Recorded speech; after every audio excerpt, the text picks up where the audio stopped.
And Sheridan Live, Status Coup. It is Monday, November 25th, 2024, in the United Corporations of America, which, by the way, I am proud that we will premiere, Zaina, our new opening animation, our new United Corporations of America animation. We're going to wait because Colin's adding the new intro to it, but it's a doozy. It's a doozy, and it will be going forward when our live streams pop up. It will be the first thing you see. So drum roll for that. I know everyone is very excited. Zaina Day, former current political activist, current journalist, among other things, has her own Substack. How have you been doing? Doing good. How are you doing, Jordan? Good. I am very much looking forward to taking some days off at the end of the week. I would Uh, say so. It's yeah, not like you've it's had a busy year or anything. yeah. I'm burnt out. Let's put it that way. But it could be worse. But I'll tell you, interesting email sent out by Bernie Sanders over the weekend, and he just sent out the same email again. So I don't know if that Really? was an accident, but at 4:17 Eastern time, Bernie sent out his tough times email again. So I don't know what's going on, but we'll get into that in a little bit. I interpreted that email as alluding to something not continuing to kiss up with his good friend Joe in the Democratic Party and maybe starting something else. Others are saying, it's all Bernie huffing and puffing. I'm sure you have thoughts. Oh, yeah. And Mr. Anti-War Trump, all these Trump bros that voted for him, particularly the Gen Z men, including folks I talked to on the road who said he was the peace candidate. Well, sure seems to be lining up his administration with swamp monsters and creatures of the military-industrial complex, including folks tied to AI and providing Israel and other countries with AI weapons that are just, dropping bombs on Gaza, among other places. So we're going to get into that. So a lot going on.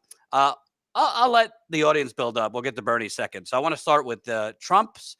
He has appointed a new Treasury Secretary, which Wall Street is cheering about. But he's also weighing two finalists to be his deputy defense contractor. Well, basically, deputy defense secretary. He's already named Appropriate Freudian slip there. right. He's named a Fox News anchor as his defense secretary. It's not The Onion. This is real life. Who apparently has been accused credibly of sexual assault. I don't know if that guy's going to get through, but he's considering two. I don't know what you would call these other than like a mixed bowl of Wall Street, Silicon Valley, and New Age AI genocide. I'm going to read this from the Wall Street Journal. Smash that like button, share this live stream so we can get it out to more people. Also, before Black Friday, just so you know, Zaina, we put out the deal of a century today. You ready for this? Anyone who signs up for Status Coup membership at the $20 level, $20 a month, you're getting a free copy of my book signed by yours truly, not just my signature. I'm going to write you a personal note, and we're going to mail it to you. That's So cool. $20 a month, not cheap, but if you want real independent journalism, we need to grow our membership, and we need to get more people signed up at slightly higher levels so we could actually grow this thing. So I already saw a few people sign up at $20 a month. So we'll be sending you a new copy of the book. If some of you might be signed up to a multitude of outlets at $5 each, maybe there's one or two who just suck, but you just forgot that you're paying them. Get rid of them. Beef up to $20 a month, and I'll send you a free book. I only got 20, so this is going to go like hotcakes. 20 books to send out. And if you sign up at $10 a month, we're going to send you a United Corporations of America sticker. Put it on your car, put it on your laptop, put it on your pipe and smoke it.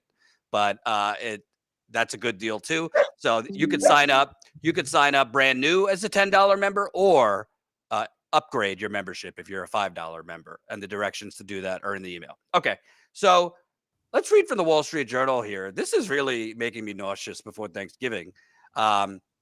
Headline: Trump considers defense financiers for a top spot at the Pentagon. Choice of either a venture capitalist or private equity investor could signal changes in how the Defense Department does business. Two financiers are in the running to be the Deputy Secretary of Defense, a competition that pits a publicity averse private equity investor against an outspoken venture capitalist. Oh, true race to the bottom. Trey Stevens, a partner at Peter Thiel's Founders Fund, venture capital firm, and Zaina could tell you all you need to know about Peter Thiel. We'll get to him. Is under consideration by Trump to become Deputy Secretary of Defense. Meanwhile, billionaire investor Steven Feinberg, who led the president's intelligence advisory board in the first administration, is also in the running. The selection of either investor could come as a welcome news for hundreds of new defense startups that have entered the military market in recent years. Yeah, make the military-industrial complex great again, I guess. Feinberg is a longtime Trump supporter and co-chief executive of Cerberus Capital Management, which is invested in a number of defense companies. Stevens is a venture capitalist who co-founded Endural Industries, one of the most visible companies. Okay, so Zaina, before I get to these two's rap sheet, forget the Democrats. We already know they love war and all that, but I was told that Trump is anti-war. I even had so-called progressive YouTube hosts telling me Trump is out-lefting like AOC and others on being anti-war. The same people who told me Marjorie Taylor Greene was somehow anti-war as she was buying up Raytheon stock the same day she was calling to stop funding Ukraine. Anyway. All rhetoric. They're just going Yeah. by rhetoric, fifis, and nothing substantial. Neither of these two sound, I haven't even gotten into the details. Do they sound anti-war to you? Do they sound like, drain the swamp? Anything? No, and I have some thoughts when we get to it as to what is going on with some of these picks. Okay, good. So let me give you their rap sheets. And MAGA, if you're watching, because a lot of MAGA legitimately wants to stop getting involved all over the world, is more of a, hey, let's focus on our roads, healthcare, and, problems here. And I'm with you on that. But I don't know about these picks. So this is the first guy, Trey Stevens. This is from Wired. This is the headline of a century. Trey Stevens has built AI weapons and worked for Donald Trump. And he sees it, as he sees it, Jesus would approve. Oh, boy. Trey Stevens' origin story begins like the first volume of a spy thriller series. Galvanized by 9/11, he vowed as a high schooler to find a career that would let him defend his country. He applied to colleges with programs that could help prep him for that heroic role. None were interested in a kid from a hard-scrabble Ohio town, so he traveled to D.C., burged into the applications office at Georgetown, and talked his way into the School of Foreign Service, where, among other things, he learned Arabic. After graduating, he joined a U.S. intelligence agency, he can't say which one, where he used his education as a computational linguist to do a kind of desktop counterterrorism. Okay, so this guy is the head of Anduril. I don't know if I'm pronouncing that right. Anduril. He's the chair, and he's consulting with Trump on revamping the U.S. military. This is from Yahoo. Trump and his team consulted with Trey Stevens, executive chairman of defense technology startup Anduril Industries, underscoring the incoming administration's plan to shake up the U.S. military. Several prominent Silicon venture capitalists threw their weight behind Trump and his running mate, U.S. Senator J.D. Vance, who invested in Anduril. So Vance invested in this guy's company, the first venture round, while at Steve Cassis' firm Revolution. Spokespeople for Anduril didn't respond to comment. Trump has promised to revamp the U.S. defense establishment, cutting waste and modernizing how weapons are made and procured. Anduril, valued at $14 billion in its most recent funding round, makes underwater vehicles, surveillance tools, and autonomous weapons systems, and sees itself as an alternative to more established military contractors. Translated, they make AI bombs and AI weapons. So it's kind of like, hey, Obama's quote unquote anti-war. We're just going to drone the world. So we won't have necessarily boots on the ground, but we will increase the use of unmanned drones, which he doubled. I think Trump tripled drone warfare, and is killing almost as many people as we could kill on a battlefield, including bombing weddings, school buses, et cetera, et cetera. So this guy, bad news, if you ask me. And it's not just him. Then you have the other one, Stephen. Hold on, Feinberg. He is he is the co-chief. Oh, excuse me. Wait, I missed the best part. Trey Stevens, this Anduril guy, he's partnered with Peter Thiel. Well, if you need to know about Peter Thiel, he's the head of Palantir, which, as The Intercept reported years ago, has been helping the NSA spy on the whole world. And Mhm. Palantir currently is providing Israel with a lot of its AI that it's using for AI bombing of Gaza. This is from an article in The Nation. Some of the most horrific, one of the most horrific things that's happening in Israel, I mean, there's many, but is their lavender program, Mm-hmm. which had programs like Daddy's Home, which would track, um, they would pick out a male, any male. They have a list of every single person because this is a, concentration camp, essentially an open air prison, list of every person in Gaza. So they were targeting men above the age of 18. There were barely any parameters listed as to what this AI would track, but it would target these individuals when they would come back home where their families were to bomb the home regardless of if the families were in the home or not. And that's why they call the program Daddy's Home. And that's one of the programs that Planeteer was working on, as well as the Lavender program. And under the Lavender program, they specifically hit infrastructure such as universities, hospitals. I mean, it's a genocide machine. It Right. was targeting any kind of infrastructure that could allow Gaza to rebuild itself. Correct. Um, it's one of the most dystopian, there's a lot coming out of Israel that's horrific, but it's one of the scariest things coming out of Israel is this new AI. It's the first time anything like this has ever been implemented in warfare in history, as far as we know. I mean, unless Right. ancient humans had AI, but it is the first time we've ever seen anything like this, and it's been devastating. It's part of the reason, well, we'll get into, I think, a little bit more detail about this, but yeah, Right. Lavender and Daddy's Home, and JD Vance was working at the time with Peter Thiel and Planeteer, and also this guy that we're talking about right now worked with Trey Stevens. He's a mouthpiece. He's done a bunch of YouTube um channels. He's been on like Joe Rogan, but he is one of the architects of Project 2025 under the and worked for the Federalist Society. Oh So boy. this guy's a real gem. Well, what do you know? I want to read this from The Nation because it kind of tells you everything you need to know here. How U.S. intelligence and an American company feed Israel's killing machine in Gaza. Earlier this month, so this is a couple months ago, this was written earlier this month, saw a continuation of that effort with the targeting of 3 well-marked and fully approved aid vehicles belonging to World Central Kitchen, killing their 7 occupants and ensuring that the food would never reach those dying of starvation. Remember, this is when Nancy Pelosi and all the rest of the establishment actually gave a shit because it was Chef Jose Andres' organization, World Central Kitchen. They wouldn't have cared if he wasn't involved. The targeting was precise, placing missiles dead center in the aid agency's rooftop logos. Israel, however, said it was simply a quote mistake, similar to the mistaken killing of nearly 200 other aid workers in just a matter of months, more than all the aid workers killed in all the wars in the rest of the world over the last 30 years combined. According to the aid workers security database, such horrendous, quote, mistakes are hard to understand considering the enormous amount of advanced targeting AI hardware and software provided to the Israeli military and spy agencies, some of it by one American company, in particular, Palantir Technologies.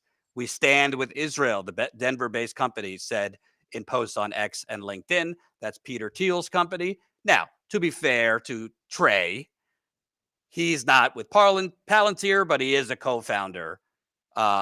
He is with Peter Thiel's other, future founder or something, founders group. I might be botching it. So whether or not he's with Palantir or not, his company, and Andurer, basically does the same exact thing. they're providing AI to Israel and elsewhere, which are basically just, you know, creating algorithmic bombs and drones that are killing innocent people, and they are not precise whatsoever.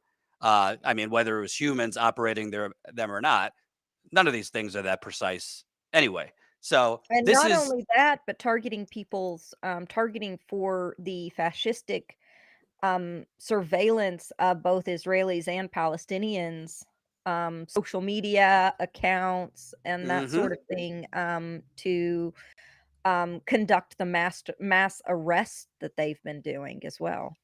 And by the way, The Intercept, again, this is not Trey Stevens, but this is his partner.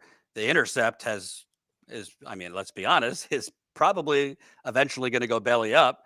And they've been drowned in legal bills because Peter Thiel Mhm. has sued them over and over and over again for doing actual reporting on things like Palantir that are helping the NSA spy on you. And as Zaina just pointed out, helping with surveillance of Palestinians in Gaza. So this is not draining the swamp. This is just kind of revamping the swamp to be more automated and revamping the military industrial complex to be more algorithmic killing rather than, you know, the image of SEAL Team 6. And It's not good. also switch who there is a monopoly right now in Vanguard and BlackRock. So, some of these people that are being appointed have been salivating to get some of that missing Pentagon money. They want to be the contractors. They want to, be more and they've been sort of outside of the establishment beltway as far as contracting work goes directly from our government. So, I see some of these appointments as people that are trying to get in and trying to get some of that dough and trying to beat out BlackRock and Vanguard and maybe even outbid BlackRock and Vanguard. And in that way, it's exactly what the establishment has done. Because I mean, hell, Kamala Harris had um half of her kitchen staff was either BlackRock, Vanguard, or from a major venture capitalist firm. It's similar. It's just competing, it's tech bros, it's the crypto bros, and they're trying to get a slice of the pie and, expand competition. It's not really anti-war, it's who's getting the money. It's a new Right. generation vying for that old money in a way, if that makes any sense. I is That's what I Wait, see happening in part.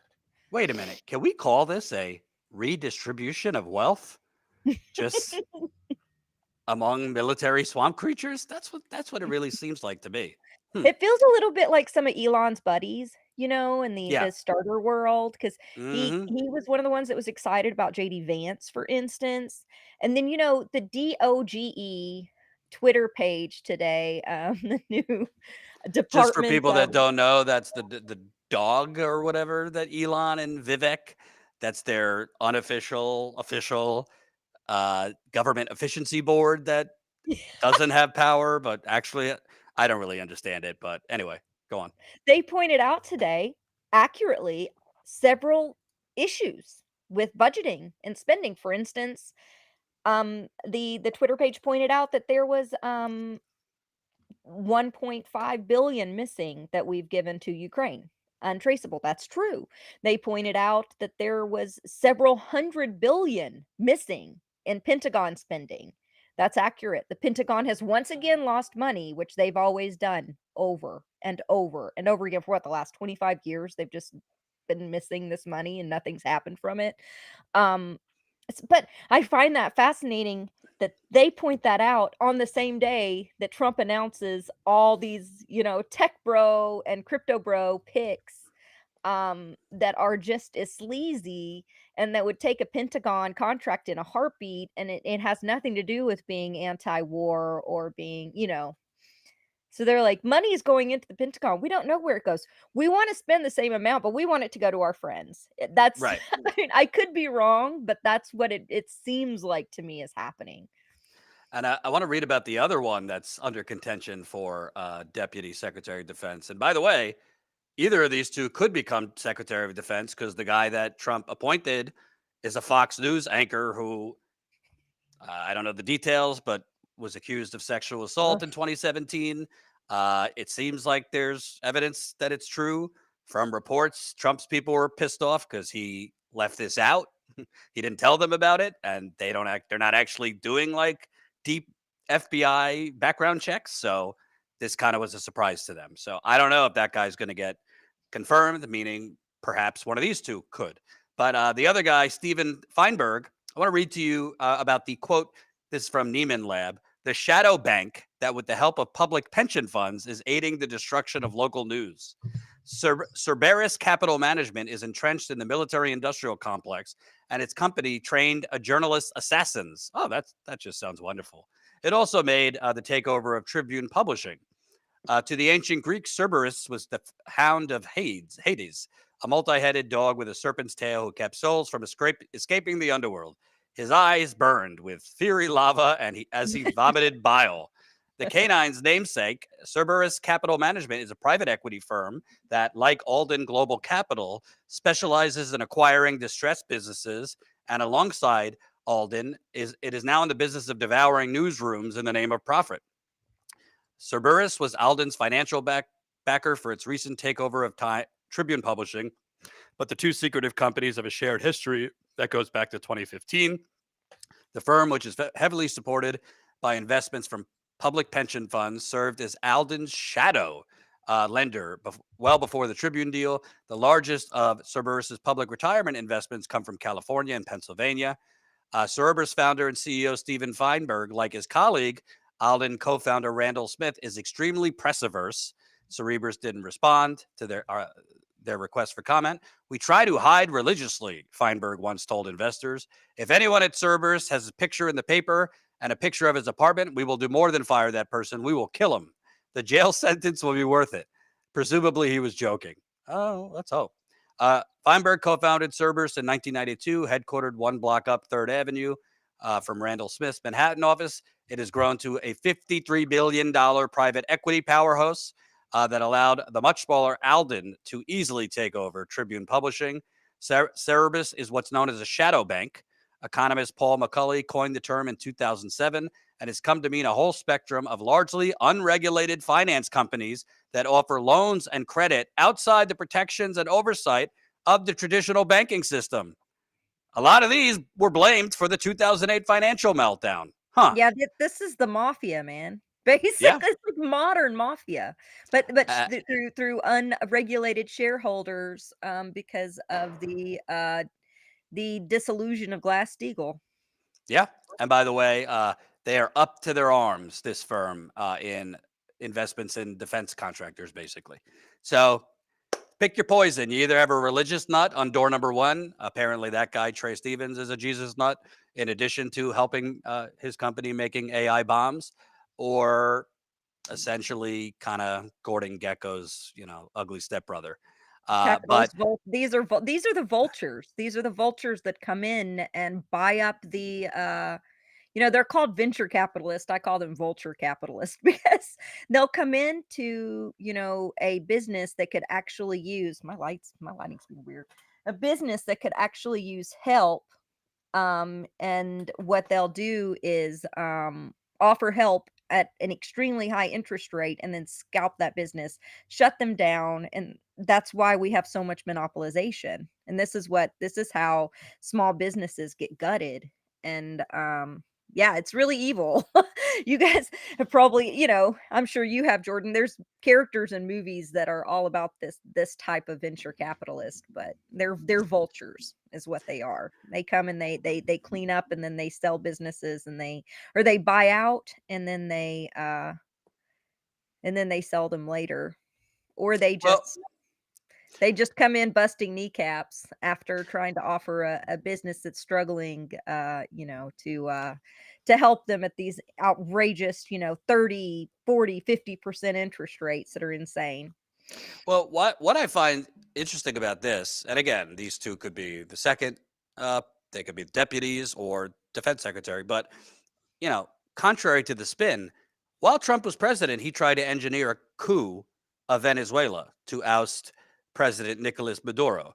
He provided arms to Ukraine. He bombed Syria multiple times. He assassinated the Iranian general Soleimani. This guy was not anti-war, and he's not anti-regime change either. And reports were that he was pushing to bomb Mexico, and some wise people around him stopped him. So he's this is air quotes anti-war. But I think with these two, you basically have folks that would provide help for those impulses, only in a different matter. So maybe you're using some AI weaponry to, drone or bomb Maduro's mansion. I don't know. Or whatever other country Trump wants to try and steal their oil, or, in the name of democracy, or under the guise of democracy. So it seems to me these two and the people that Trump are trying to pick, they're not averse to military aggression or U.S. Adventurism around the world. They just want to do it in a different way that they view as more efficient and cheaper. But the bottom line is the same. It's the same results. A lot of money for the military-industrial complex, and a lot of our money being spent on defense. So this A lot doesn't of money strike me as directly into their pockets. Their pockets. They're not gonna divest in order to I mean, how can Elon Musk even be the head of department, for supposed, government spending and efficiency if he's still invested in I mean, he's richest man in the world, and these guys are the head of firms, multi-billion dollar and trillion dollar firms. How does this happen? I mean, I guess when you look at Obama's appointments, he had CEOs, board chairs that were sitting on the chairs of major capitalist firms back then. Wells Fargo, um, who else? Citibank, BlackRock. So we started yeah, this trend about 20 years ago. So I mean, I'm looking at these appointments and I'm seeing how horrible they are, and I'm not seeing it being very much different than who the Democrats appointed. And then Biden, some of Biden's crazy ass appointments. I correct. mean, if you look at Blinken's history, for instance, um, and you'll see all his ties to corporations and massive industry. So And moving over from the defense swamp to the economic swamp, Trump, who is running on anti-establishment, and he's champion of the working class. Well, it sure seems Wall Street is very happy, cheering with his pick for Treasury Secretary. Uh, the man who will let me get this from. Hold on. Yes, the man who will have to make Trump's sweeping economic programs work, hedge fund executive Besant, will be Trump's primary conduit to Wall Street investors. So if you felt a gust of wind out of the Northeast, it was the collective sigh of relief coming from New York's financial district over Donald Trump's selection of Scott Besant to lead Treasury. After a series of unorthodox cabinet picks that shocked the policy world, I love it when they call it the policy world. Trump's choice of the 62-year-old hedge fund executive is being praised by Wall Street heavyweights who had hoped the president-elect would select a more traditional candidate for his administration's most powerful economic post, while Besant, once the chief investor at financier George Soros's firms, oh boy, the neo-Nazis are not going to be happy about that, has been a vocal proponent of Trump's agenda. He's also viewed as a realist who will understand how policy shifts might ripple across markets and the global economy. So essentially, Zaina, he is appointing a hedge fund guy as Treasury Secretary. And this guy, I mean, apparently he's Wall Street approved. So, no, Besant is one of the swampiest of the swamps.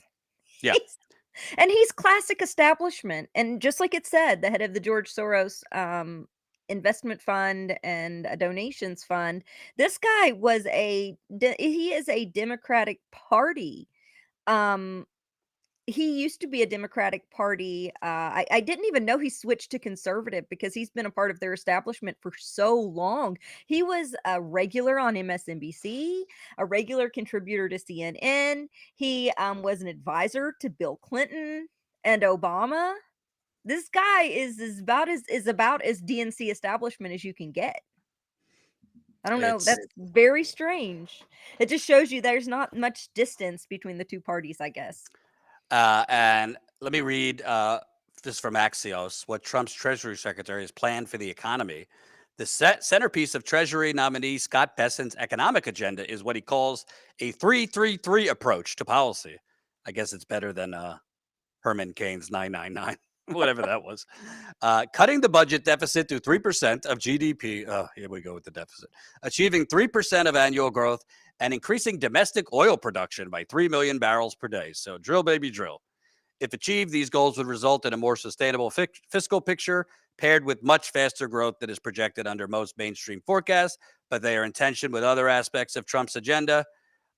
Stocks rose and bonds yield plunged Monday morning as markets digested Bessent's appointment, judging that he would bring a counterweight to more populist forces in the administration.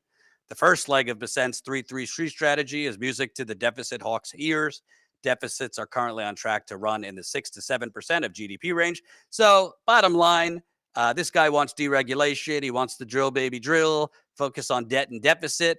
He's going to be totally down with Trump's tax cuts that go to him and other wealthy fucks as the crumbs go to MAGA.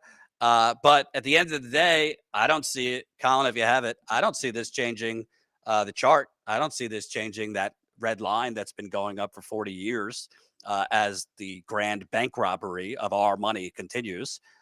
This is just more of the same. So I asked MAGA, if you're in the chat, is this what you voted for? I know you don't like the woke and all that business, but is this the change? I didn't hear anything from the Treasury Secretary about how he's going to help bring down inflation.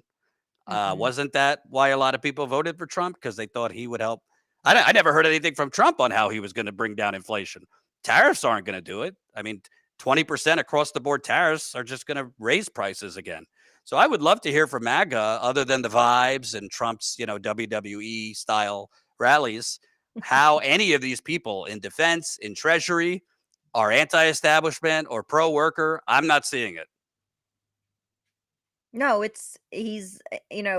this was reminiscent of 2016. Because when Trump ran, he promised to drain the swamp. I'm going to drain the swamp. We're going to drain the swamp, right? And then as soon as he got in, all of his appointments were the swampiest of the swamp. It was the same. Hedge fund moguls, Steve Mnuchin, are you kidding me? And The Betsy DeVos. CEO of ExxonMobil as Secretary of State. Yeah. Yeah. Yeah, it's the club that Trump was never invited into but always wanted to be a part of, really, is who a lot of Right. these people are.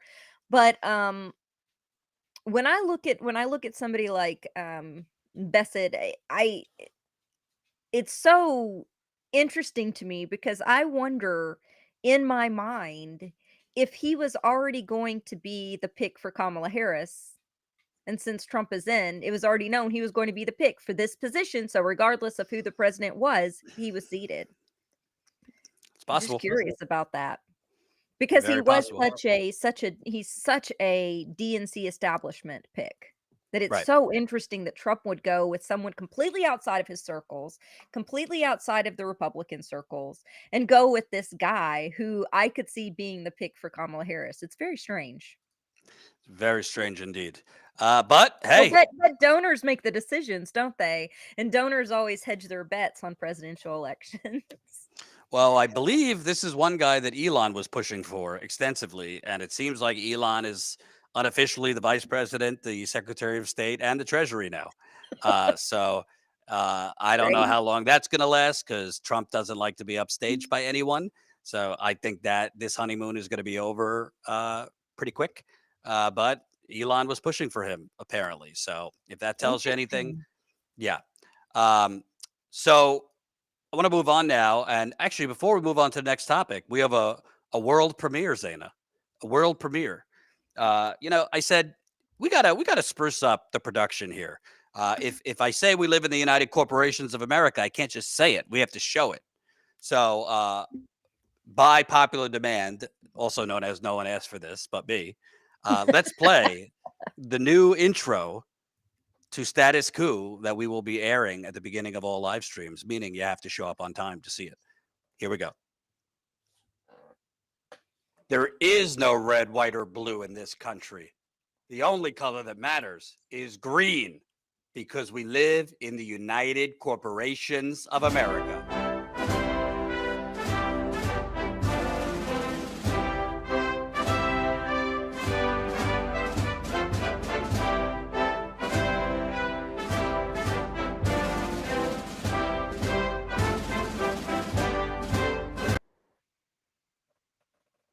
We might add on a few seconds to that, but that's the rough draft. Zaina, your Beautiful. thoughts? Beautiful, beautiful. We got to work on the cannon. I really want the dollars shooting out of the Statue of Liberty torch.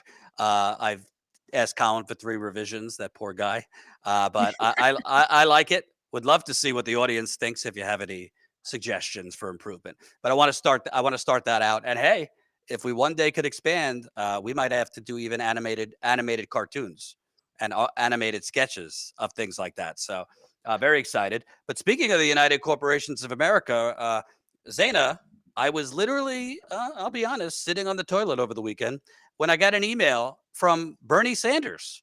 Not like directly to me, but he sent it out to his people. It said tough times. And he's also sent out the same email this afternoon. So it's not twice. I did a video on it because I don't know. Maybe I'm naive. Maybe this is the last, Bernie bro hopes and dreams I have. But it sure sounded a lot different than anything I've seen for him. He does the typical sign your name to this, signature campaign or whatever, or donate to this progressive campaign. But we're getting a lot of people liking the new opening. But he said tough times. I won't read the whole thing, but he said, tough times. The American people understand that our economic and political systems are rigged. They know that the very rich get much richer while almost everyone else becomes poorer. They know that we're moving rapidly into an oligarchic form of society. The Democrats ran a campaign protecting the status quo and tinkering around the edges. Trump and the Republicans campaigned on change and on smashing the existing order. Not surprisingly, the Republicans won. Unfortunately, the change that Republicans will bring about will make a bad situation worse and a society of gross inequality even more unequal, more unjust, and more bigoted. Will the Democratic leadership learn the lessons of their defeat and create a party that stands with the working class and is prepared to take on the enormous, powerful special interests that dominate our economy, our media, and our political life? Highly unlikely. And then he goes on, how do we create a 50-state movement, not politics based on the Electoral College and, quote, battleground states? How do we deal with Citizens United and the ability of billionaires to buy elections? How do we recruit more working class candidates for office at all levels of government? Should we support independent candidates who are prepared to take on both parties? How do we better support union organizing? He said, these are some of the political questions that together we need to address. And it's absolutely critical that you make your voice heard during the process. I could only say, I won't get into details, but, I know a couple people in Bernie's world. And I was told repeatedly during the campaign that he was really fed up, more so than normal. He was fed up, particularly with Harris's campaign. He was fed up with they were basically going around with Liz Cheney, and he offered to campaign with Harris. They just blew him off to go around with Liz Cheney, among others. And he thought that the campaign was doomed pretty much from the start because the proposals she was offering were basically technocratic tax credits. I can't get in his head, but I've never seen an email from him or any messaging from him about supporting independent candidates. And this is now the 3rd or 4th mention he's made of we need to have some tough conversations over the next few months. I have, but it's been a while. Okay, maybe you have. So I'm wondering what you think. A lot of people are, I think, understandably annoyed with Bernie. Thinks he made poor decisions. Playing footsie with his good friend Joe, playing inside the system, kind of not leaving his movement and his massive list of supporters to do nothing for the last few years. I've never said, oh, he's a sellout and a fraud. I don't believe throwing out the baby with the bathwater is helpful. But you could criticize him legitimately for basically going along to get along the last few years. But how do you back into the Democratic Party, which is something he's been doing? Yeah. Right. How do you take this? I mean, we can't get in his head, but it seems that he's 83. And if his mentality was, well, I'm going to hold my nose and do all this because we got to stop a fascist. Well, the fascist is back, so that's gone. I don't know what exactly Bernie is thinking. I don't know if he's considering a third party at this point. I know he's not necessarily been opposed to it. He's just seen that it's had a lot of there's a lot of barriers to it. And before he used to be a lot more independent years ago, maybe a decade ago, or when he was initially running, when he was working with brand new Congress. And when I knew him back then, he was very supportive of the idea of us running independent candidates. Something odd is happening at the same time, at least that I'm experiencing, and that is that I've had a few members of Congress, a couple former members, some folks that study campaigns reach out to me in the last week and a half, I guess, 2 weeks on some of the reporting that I did here on Status Coup news, but then also some of the reporting I've been doing for the last, I guess, 7 or 8 years about the 50-state strategy, about running independents, about how independents can take these seats, and some of these people are the people surrounding Bernie. So they're asking, "What is your plan? What is it? Can you talk to us?" And I haven't talked to them yet. I'm not gonna say who because I haven't talked to them yet. I don't even know 100% what's going on. I just think it's very odd that I'm getting these messages specifically when this email came out. I don't know if those 2 are tied together, but I do know that the messaging sounds basically the same thing that we talked about at Brand New Congress for 4.5 years. And then it was interesting to see the 50-state strategy be mentioned since we've been the only, really the only news outlet that's covered it.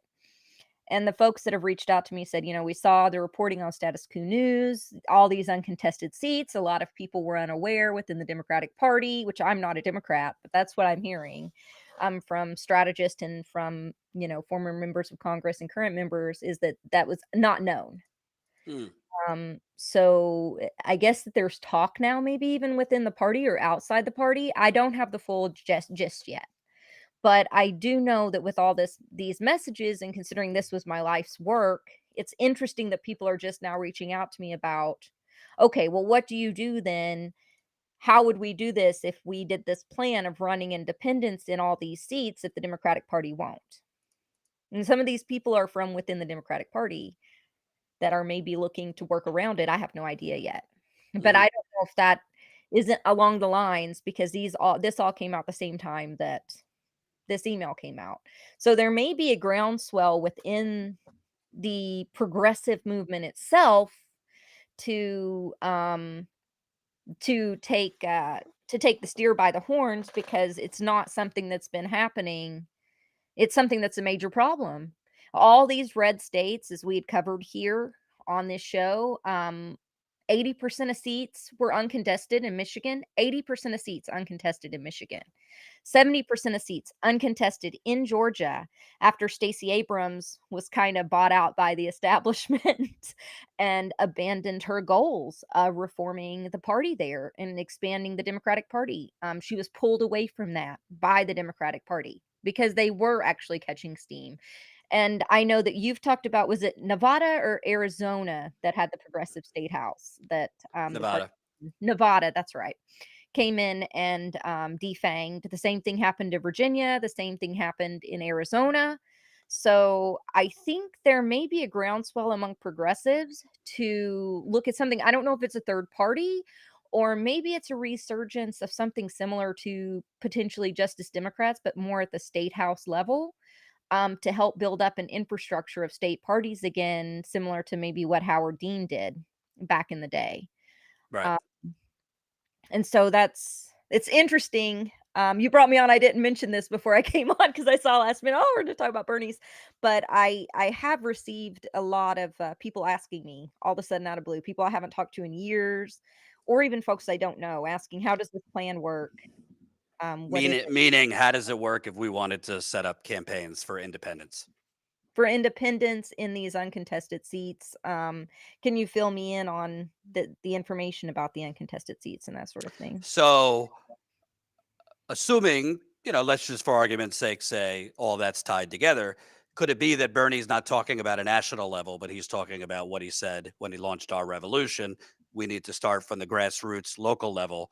So he would be trying to galvanize, maybe launching an organization or some type of project to launch candidates locally to run independent. Yeah, maybe it's something similar to Run for Something. Remember that org? Because I had someone reach out to me from Run for Something. Our Revolution, the original model for Our Rev was to focus on a lot of independent candidates. It wasn't really focused on Democratic candidates initially, to run independent in some of these areas that had been abandoned by the Democratic Party. So, um, since, like I had said, I've heard Bernie speak about this. And when I'd heard him speak about this, it was during the Our Rev days. It was back then before he kind of got ushered into the Democratic Party as like a darling or whatever happened there. I have no idea. But back then, he talked a lot more about independent candidates or candidates running outside the party infrastructure. Um, so he could just be getting back to his roots. He's like, man, that was a failed reforming the I mean, Democratic when Party he was was kind of a running failed project. back in the day, when he was running for Burlington mayor, and even elections he lost before that, he ran as an independent, and I believe as a third party candidate in an instance or two. I mean, But it my takes a mental. long time to build the infrastructure up for third parties in order to run, but you can run independent right now in so many seats, and the ballot access can be easier. It can be Right. easier to run independent. Sometimes you need less signatures or the buyout is less. And Well, when you have 60% of the country registered in Indy now, it's a great opportunity. Sorry. we have to separate two things: what is effective versus what is sexy. And what I Mhm. mean by that, in the YouTube space, let's face it, most channels don't talk about local politics. They don't talk about local elections. They don't talk about local city council meetings because it's not sexy, or it won't click, or people don't know, you know, the players. But in terms of what actually affects your life, local politics affects you much more directly than, Trump, because or whoever's in the White House. Uh, Whoever's in the White House affects more the foreign end, military, who are bombing, regardless of who's in the White House. We're always bombing someone. But what I think our revolution originally, what I was told, and I think what you were told, was to build it up from the local level. So to kind Mhm. of build this thing up and come at the corruption from the top by attacking from the bottom, meaning let's try and get as many progressive candidates, on every level, from, you know, local school board to agricultural commissioner, blah, blah, blah. That obviously didn't take off. I don't really know what our revolution became. Obviously, it became more like, hey, pragmatic progressives. And they It did didn't focus. take off because there were a lot of Dem party operatives that came in and sort of pushed out the radicals, and the Right, radicals weren't even that radical. The radicals were like, "Let's run independent." right, So Dem party operatives came in and they're like, "No, we're only gonna run independent, and what we're going to become instead of supporting these candidates is just an endorsing agency that just slaps our name on a right. candidate that's already running." But the same way that I've said, hey, outside of electoral politics, I'm sorry to say, we're not going to have a general strike overnight. No. You can't have a general strike. It has to be built up through, I think, strikes and economic boycotts in different regions of the country. First, starting with targeted strikes on one or two companies, then industries, and then building it up. Uh, it's kind of the same thing in terms of independence of third party politics. Technically, yes. If everyone just said fuck it, why does it have to be a two party, two choices? We'll all vote for Green Party or whatever. Technically, a third party could win, but there's so many built in obstacles to it, including how you're going to raise the money to challenge the army of lawyers that the Democratic Party or the Republican Party stick on you to throw you off the ballots. Ask Matthew Ho or Jill Stein or Cornell West. You need to raise a shit ton of money to be able to have the funds just for the legal defense, just for the fuckery they try. What's your media strategy? The media is not going to cover you. They're going to black you out, or they're going to, call you a Russian asset or not credible. It's a lot easier on a local level. And I think, listen, I'm not advocating incrementalism here. None of us say hey, let's do this for 20 years and build up independence locally for 20 years. I'm not talking about that. But I think if there are more successful independent candidates on the local end, then it's more mainstreamed having independent candidates on the ballot.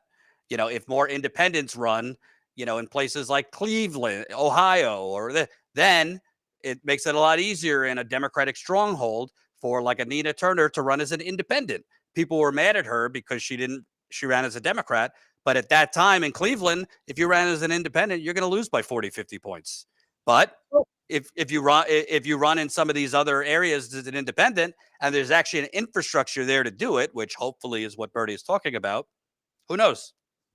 well, here's the thing, and I think you're right on all accounts, but here's the thing, running locally, run focusing on POTUS and on federal races is the incrementalism. That is the incrementalism. Because we aren't building an infrastructure that we could take power quickly at the local levels. I don't those of you who watched the show that we did, a couple weeks ago on the abandoned seats, how fast did the Republican Party take over when the Dems stopped building their infrastructure? Years. I'm talking 5 years. If you look at those states that I showed you went from blue to red, 5 years. Sometimes in the case with most of them, 2 to 3 years. So, all these seats are uncontested. The Dem party isn't running. I say catch them with their pants down. Run a bunch of independents. Let's say we got 20 independents in a state house. That's enough to shift the votes in order to get potentially statewide healthcare or investments in schools. That's enough to get clinics built. That's enough to push to clean the water in Flint, to push to clean the water here where I live, where it's poisoned, one of the most poisoned water systems in the country. We want that fixed. It's real material conditions that impact our everyday lives, from the education that our kids get, to having funding for childcare, to tuition free college. All of this stuff we're talking about federally, a lot of it we can do locally. A lot of it we can do locally. Now, when it comes to expending on war and that sort of stuff, yes, that's federal and that's important, and that needs tackled. But I wouldn't necessarily call it incremental if you do a massive nationwide push for independence to run. And it would be easier for them to run in a lot of ways, but you would have to catch the Dem party off guard. And that's one of the things that sort of I was a little bit nervous about with some of these consultants and stuff asking me questions, because I think that they know that there's a group of organizers that are catching on. And maybe the Democratic Party is starting to be worried because there's no way that they can build up the infrastructure right now. If a whole bunch of people decided to run independent in the next 2 years, we would be able to do it. Right. We'd be able to do it, and we would be able to make massive impacts because the Dem party has zero infrastructure in so many of these states. And if you ran independent, you wouldn't really need the infrastructure of a party because you don't have to run on a party ballot line. You Right. get to run independent. And that way your race, you don't have to worry about a primary. Your race goes all the way to the general. And in a lot of these seats, you might be the first person challenging the person who has been the county attorney for the last 20 years. But You what might be all the only person challenging this person who's been the head of the state house, in this seat for, the state house rep in this seat for the last 10 years, and they may be highly unliked. So, But what independent candidates are currently lacking is any cohesive infrastructure to support them. Any group, any, I don't know, call it consortium, I'm that working can, on that, Jordan. Give me a well, give there me you a go. couple months. That could support independent candidates, help promote them, help get their name out there, help get their website out there, help them get volunteers, get donations. Mhm. I don't know if that's what Bernie's talking about. It might not be, but if that's what he's talking about, I think it's a good thing. And I will say, and people could tar and feather me for this. I saw comments under my video over the weekend. I've seen people on Twitter, oh, they're mad at Bernie for X, Y, and Z reasons. So if Bernie's involved with anything like this, I'm out. I will say to people, uh, make up your mind. Make up your mind what you want, because I had a conversation. I don't think he would mind me saying it, with Steve Grumbine. Uh, he brought up the term marriage. Like, if your wife cheats on you, do you take her back? I said, Steve, that's your problem. You're treating politics like marriages. Don't Yeah. I don't look at people like Bernie or anybody as a life partner. I look at them as a means to an end. So when you become so what's the word?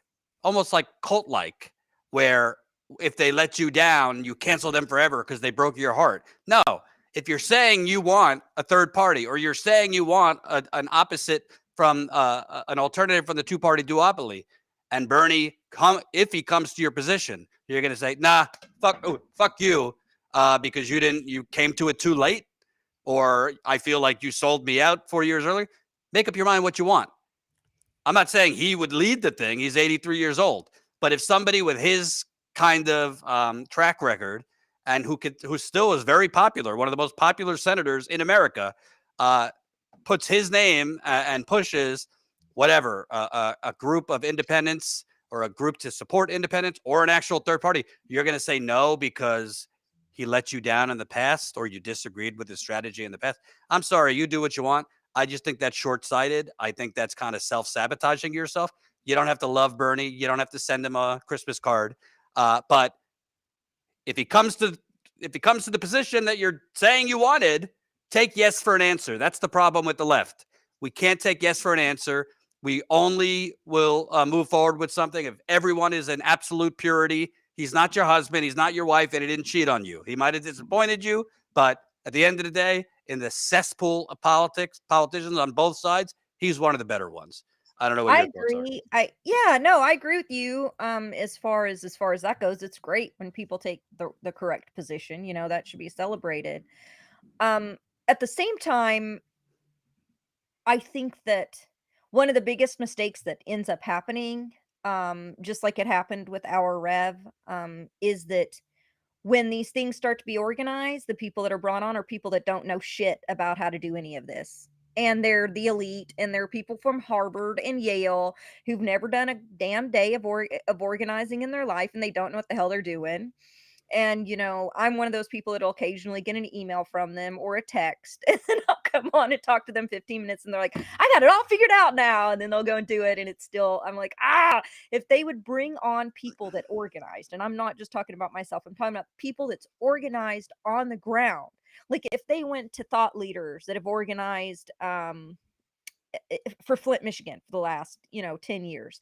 If they went and talked to union organizers, if they go and they talk to people that have been building stuff within their states and doing like ballot initiatives, because there's lots of states that have done some amazing ballot initiatives recently. Talk to those organizers doing ballot initiatives. They talk to the wrong people. They might bring on someone to lead it who's like a podcast host.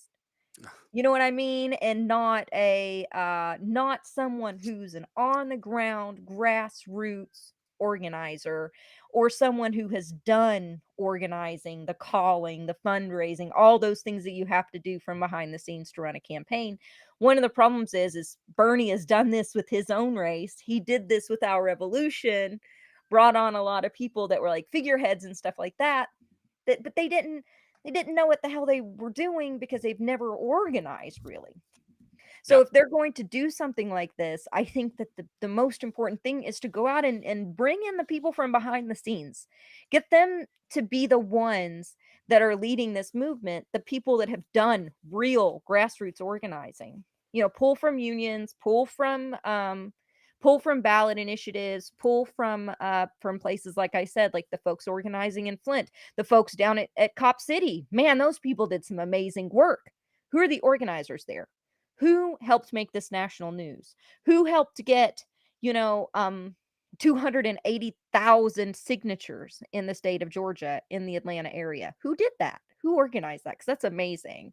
Those are Right. the kinds of people that you would want leading something like this. And the only worry that I have would be that Bernie and the folks that surround him have been part of the establishment. And one of the things Democrats do is they don't know how to bring in organizers. They're elitist. Yeah. And Bernie Absolutely. Bernie is elitist, and when it comes to these kinds of things. Yeah. And Bernie also, I mean, brought on his people. He brought on like Jeff Weaver, who as his I know. campaign manager. He's not like an organizer. He's like a longtime Beltway creature. He might subscribe to Bernie's politics, but he sure as hell didn't know much about digital organizing. And I know firsthand how little yeah, he yeah. but yes. He has So a problem. We'll see. But I think people make a mistake if they just focus on this from the Bernie perspective. And if you feel a certain way about Bernie, and there's plenty of people that love Bernie that watch me, and there's a lot of people who are pissed off at Bernie or, kind of think he sold him out. Whatever. It's not about Bernie. It's about, can you actually get someone of his stature to finally jump off the Democratic Party Titanic and help start something new? He's obviously not going to lead it. He's 83. But if you could get someone like that to do it, take yes for an answer. We got to move forward. We can't be focused in 2016 and 2020 and, your hashtag, whatever your hashtag of frauds and sellouts are. That just keeps us on our own little island, talking and cheering amongst each other, but not actually accomplishing anything. So It if you also want to, shows, I think Bernie's doing it because it is popular. This is where the people are. So now he's writing about it again. right. When Bernie won, or when Biden won, all these people, Bernie included, assumed that that was the death of progressive politics. So instead of sticking to their principles, they leaned into neoliberal establishment rhetoric and talking points. But I think that this election has showed, because so many stayed home, we had a lot of third party votes. I mean, it's still a low, very low number for third party votes, but we still had a significant amount of third party votes. We had people stay home. This message stuck, right? And even with Trump voters, with people that voted for Trump, they're talking about this anti establishment rhetoric. And then he comes back out and he rolls out with this. But I agree with you to give him a chance. I just don't know if Bernie is the right person leading it. I think that it's a chicken and an egg thing. I don't know that Bernie doing it is all of a sudden going to get a whole bunch more people excited. I think Bernie's doing it because we, the people, are already there. Yeah. No, I don't listen. He's 83. I don't think he's leading anything. I don't think he's going to be barnstorming the country, with this new organization. Maybe he is, maybe, who knows. But if he's attached to it, I think it's a good thing. I don't say that as a Bernie bro. I say that because he's still, according to polls, the most popular senator in America. He's still extremely popular among young people. He still has a lot of crossover appeal to a lot of those young people that just voted for Trump.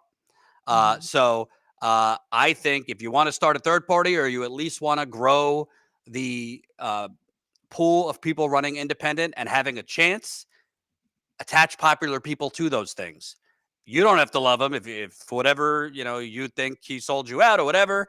I don't agree with that. Sort of, But but when you let just popular people lead these things, they sometimes don't work. You bring no, what people I'm in, saying and is then it's there's not no about him. mechanism for your volunteers. There's no infrastructure. No, You know but what I that's what mean? I'm saying. I don't think he would lead it. He's too old for that. But I'm saying if he's going to attach himself to it, if he's going to use his, email list and whatever else, if he'll, go do some rallies, which he could still do good, then God bless. Maybe other people would lead it.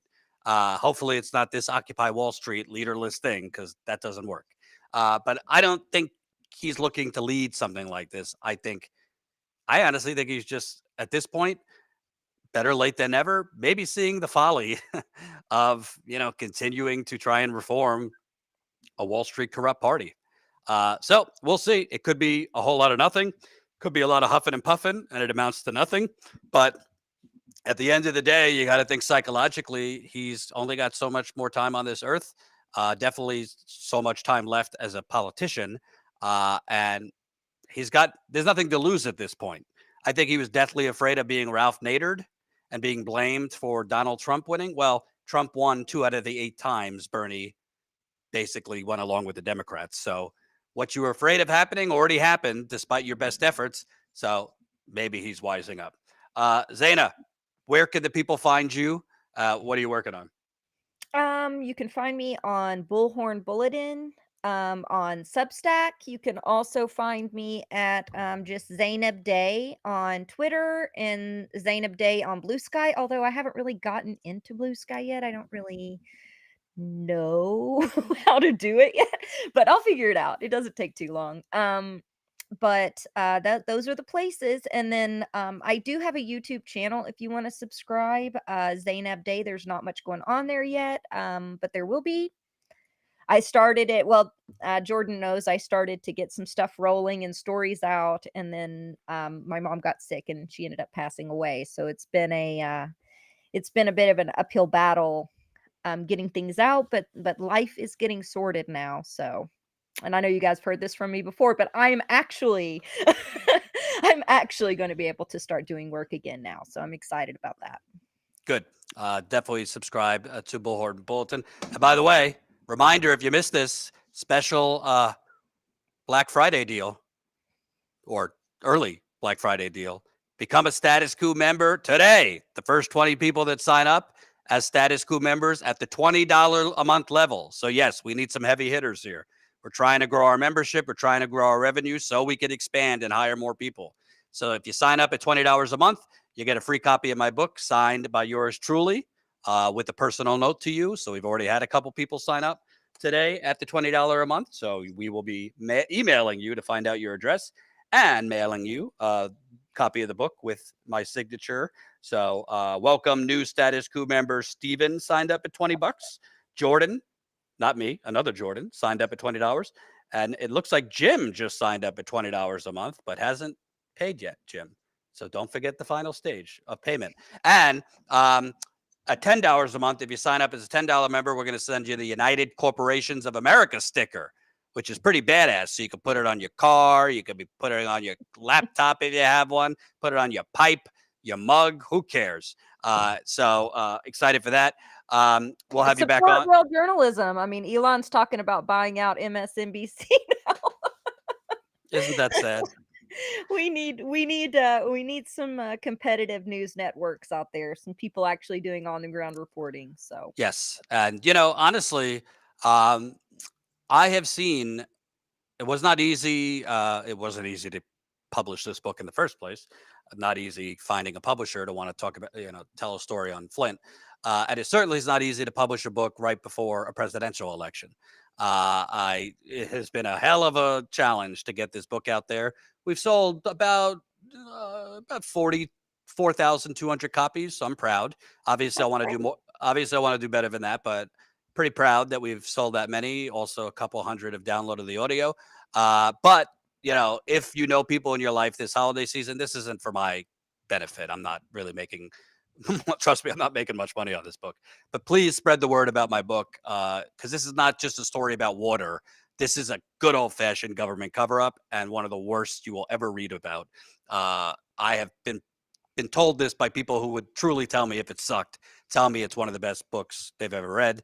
it's more And scandalous than Watergate. I wanted to call it the real Watergate. The publisher told me no. So there you go. Aw. Because I think this is the real Watergate. Nobody died from Watergate. So please sign up as a member. But also, if you haven't yet, definitely get my book and tell your friends, family, dogs to purchase it as well this holiday season. And go support Zaina's Substack. The link to the Bullhorn Bulletin is in the description. We'll be back at it tomorrow. Hope more people sign up as members.